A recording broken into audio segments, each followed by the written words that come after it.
میر کو سب سے بڑا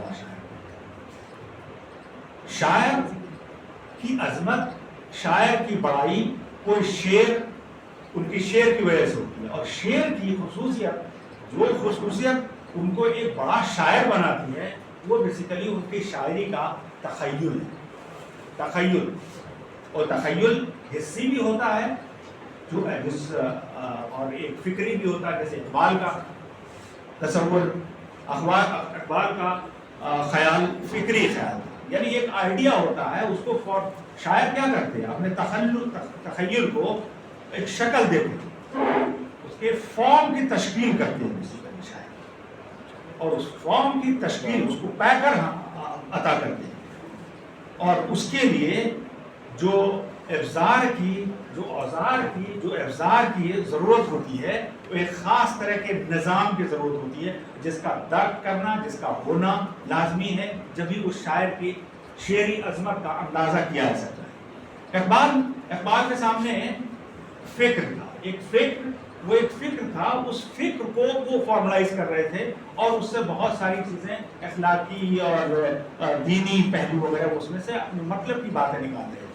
سیاست سے بہت بڑے تو غالب، ٹھیک ہے، یہ اردو کا ان کا معاملہ. فارسی کا تو معاملہ واقعی ابھی دیکھیے فارسی میں ان کے تقریباً 11,000 سے بالغ 11,000 سے زیادہ اشعار ہیں، 11,337، اور اسی وجہ سے غالب اس لیے کہتے ہیں کہ فارسی نقشہ ہے رنگ رنگ گزر از اردو کہ بیرنگ مناس. بھائی اردو کو تو چھوڑے، اس لیے کہ اس میں بہت اشعار ہیں، یہ سمجھنے سے عام لوگوں کے سمجھ سے بالا تر ہے. ان کے دیوان ہی دیکھیے، ان کے ایک دیوان ہے، اس دیوان کا جو شعر پہلا شعر شروع ہوتا ہے کیا ہے، نقش فرگادی ہے اس کی شوقی تحریر کا، ہر کاغذی ہے پیرہن ہر پیکر تصویر کا. اس شعر کو اگر صحیح طور پر یہ کہے تو بس کوئی معنی نہیں نکلتا، لیکن اس میں پورے انسانی وجود، اللہ اور اللہ سے شکوہ وغیرہ ساری چیزیں شامل کر دیا، پوری چیز کو انہوں نے اس ایک شعر کے اندر سمو دیا. تو ظاہر ہے غالب بھی چاہے اردو ہو، فارسی شاعری تو مشکل ہے ہی، اس میں کوئی شک نہیں ہے. اور کیوں مشکل ہے ان کی شاعری؟ اس لیے کہ اس میں اس کا وہ جو احساس، وہ جو تخیل ہے ان کا، وہ اپنے تخیل کو، اپنے اس تخیل کا جو پیکر تراشتے ہیں، بیسیکلی اس میں ایک حرکت دے دیتے ہیں، ایک ایسی تصویر، ایک ایسی امیجری بناتے ہیں جو کہ حرکت کرتی ہے، اور اس حرکت سے وہ ساری باتیں وہ قاری کے سامنے جا کے ان کے ذہن میں پیوست ہوتی ہے. اور بھائی دیکھیے جتنا یہ ہے کہ جتنی بات سمجھ میں آتی ہے اس کو اس حساب سے لوگ انٹرپریٹ کر دیتے ہیں، لیکن اصل ان کی امیج جو ہے، امیج کو سمجھنے کے لیے یہی افلاطون سے ذکر کیا تھا کسی نے کہ بھائی آپ کس چیز سے ڈرتے ہیں، تو انہوں نے کہا تھا کہ بھائی ایسا ہے کہ ہم ایسے شخص سے ڈرتے ہیں جو کہ فکر کو ایک حرکت، ہم آرٹسٹوں سے ڈر کرتے ہیں. معاملہ یہ ہے، آرٹسٹوں سے ڈرتے ہیں. آرٹسٹ سے کیوں ڈرتے ہیں بھائی؟ آرٹسٹ کون؟ شاعر بھی ایک بہت بڑا آرٹسٹ ہوتا ہے. اگر وہ اس تصویر کو، اس شاعری کو ایک پیکر دے کے اس کے اندر حرکت پیدا کر دے، آرٹسٹ ہے وہ، فریم سے نکل کر کے عام لوگوں کے سامنے موجود ہو جاتا ہے اور اپنی باتوں کا زیادہ آتا ہے. تو کہتا ہے کہ میں آرٹسٹوں سے ڈرتا ہوں، ان کے شاگردوں نے اور لوگوں نے کہا کہ بھائی آرٹسٹ سے کیوں ڈرتے ہیں؟ فلسفی ہیں، ظاہر فلسفی سے کرنا چاہیے. تو کہا فلسفی تو سارے کے سارے میرے شاگرد ہیں، فلسفی تو میرے سب کے شاگرد ہیں، اور فلسفہ ایک خشک موضوع ہے، وہ مجھ سے بہتر اور کون جان سکتا ہے. یہ تو ذہن میں ہے، مرکزی حیثیت رکھتا ہے. لیکن تخیل، شاعر ایک آرٹسٹ جو ہے اپنے تخیل سے چیزوں کو اس طرح سے تراشتا ہے، اس طرح سے پیکر تراشتا ہے، اور اس کے وہ جو ہے اس طرح سے اثر انداز ہوتا ہے سامنے والے پہ کہ اس سے بڑے بڑے انقلابات پیدا ہوتے ہیں. مجھے ڈر ہے تو اس آرٹسٹ سے.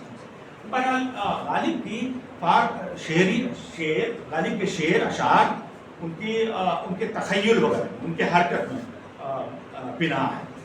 بہرحال زیادہ اس بارے میں کچھ اور کہنا مناسب نہیں ہے، اس لیے کہ بہت زیادہ ہو گیا. لوگ فارسی میں بولے چراغ خمیازے بھی کشے، چاند درے بھی کشے، ماندے شدے، مطلب بہت تقریباً 1.5 گھنٹے ہو گئے ہیں. ابھی دیکھیے عبدالرحمان صاحب ہیں، عبدالرحمان بجنوری، اس نے کہا کہ بھائی غالب 2 مقدس کتابیں ہیں ہندوستان میں، 2 مقدس کتابیں، کیا؟ ایک تو وید مقدس، اور دوسرا کیا ہے؟ غالب کا دیوان. غالب کا دماغ اس طرح. اس لیے اردو دماغ ظاہر ہے عبد الرحمن بجنوری اردو دماغ کے بارے میں کہیں گے. فارسی تو ظاہر ہے اس کا ایک معجزہ غالب کی شاید. بہرحال اب دیکھیے ان کی حرکت وغیرہ کیا کہتے ہیں اس میں ایک ذکر کرتے ہیں کیا میں برکنار چشمے حیوان کشیدہ. ابھی دیکھیے کیسا ایسا لگتا ہے کہ اس میں ایک حرکت پیدا گئے ہم آپ سے لیا اور اس کے بعد اس کے اندر حرکت پیدا کر دیے. میں برکنار چشمے حیوان کشیدے ہم از خضر انتقام سکندر گرفتی. اس میں ایسی حرکت وغیرہ مطلب غالب کا یہ خصوصیت ہے اس میں. تو بہرحال یہ ایک ایسا موضوع تھا کہ ظاہر ہے اس کو اس سمندر کو پرزے میں سما کر کے پیش کرنا اس قریب مدت میں یہ بہت کار دشوار تھا. اور میں بہت ہی مشکور ہوں شعبے کی جانب سے اور اپنے ساتھیوں کی جانب سے اپنے شرکا کی جانب سے اپنے مقرر خاص جناب علی مشرف صاحب کا کہ انہوں نے پوری بنیاد کا احاطہ اور پھر ان کے عہد کا غالب جس دور میں زندگی کر رہے ہیں وہ فارسی کے تنزل کا دور ہے اور بہت سارے اپس اینڈ ڈاؤنس نشو و فراز جو ہے غالب اپنے نظر کے سامنے دیکھتے ہیں. ان کے سامنے 1857 کا قدر ہوتا ہے بھائی. بہت سارے دوست احباب اس میں ان کے مارے جاتے ہیں, ان کے رشتے دار وغیرہ اس میں ان کی جانیں تلف ہوتی ہے. ٹھیک ہے, اور پیسے کے لیے محتاج ہوتے ہیں, قصیدہ لکھتے ہیں لیکن ایک چیز ہے غالب نے قصیدہ جو لکھا ہے بیسیکلی وہ ایسے نہیں تھے کہ بہت لالچی تھے, ضرورت تھی ان کی, وہ ضروریات ان کو کھینچ کے وہاں لے جاتی تھی. جیسا ڈاکٹر صاحب نے ذکر کیا کہ لے جاتی تھی. بہت یہ نہیں تھی آدمی بہت کام کے تھے کیا عشق نے نکما تو نہیں کیا تھا, بہرحال ضرورت نے نکما کر دیا تھا, ورنہ آدمی ہم بھی کام کے تھے بھائی واقعی غالب نے. تو بہرحال غالب تھے. غالب کا مقام جو ہے یہ آپ سمجھ لیجیے کہ اردو میں تو ہے ہی نمبر 1 اور نمبر 2. نمبر 1 اور نمبر 2 سے اگر کوئی آدمی ان کو کھینچ کر کے نیچے کرتا ہے تو میرا خیال ہے کہ زیادتی ہے. بہرحال میں آپ کا بہت بہت شکر گزار ہوں جناب پروفیسر علی مشرف صاحب. آپ باوجود بڑی گرفتاری کے جس کو کہتے ہیں مشغولیت کے آپ تشریف لائے اور ہم نے جب ذکر کیا اپنے دانشمند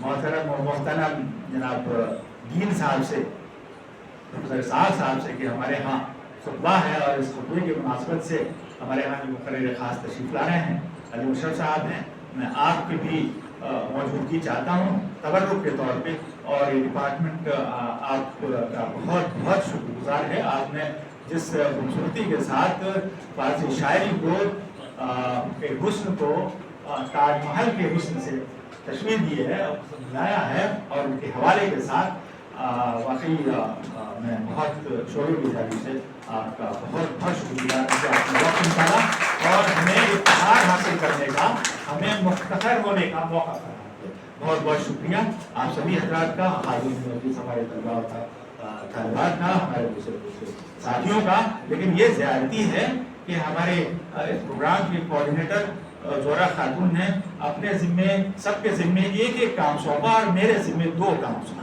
صداقت کا بھی اور شکریہ کا بھی بہت بہت شکریہ. بہرحال